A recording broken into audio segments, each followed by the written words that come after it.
People in Kelloland now have another option when it comes to getting tested for COVID-19. Avera Health is offering an antigen test that only takes 15 minutes to produce results. We've had a lot of issues across the nation with allocations when you're talking PCR based. You've heard a lot about antigen tests, and those have gone to a lot of the long-term care. But certainly for us, it gives us another resource to have quick turnaround times. Mike Black with Avera Health says current turnaround times for PCR tests at Avera are about 18 hours, making the newly offered antigen test a game changer. We did our own studies of patients compared to PCR versus antigen. We did over 70 patients. And I think that's one of the questions that you would probably have is, well, how does this relate to PCR?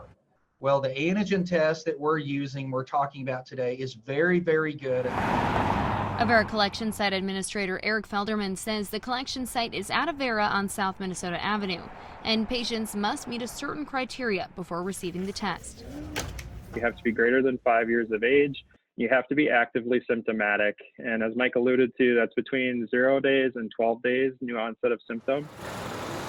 Patients also must call their provider or the COVID hotline before showing up. I mean, it's absolutely critical. Really, we can't do any sort of collection here without an order from a physician. So that really does need to take place first. Once tested, patients can access their results through Avera charts, something he recommends is set up ahead of time for non-Avera patients. To get the results the fastest, we actually encourage patients to use Avera chart. That's kind of our portal, essentially. The second that we know, you would know. With HealthBeat, I'm Sophie Heineman.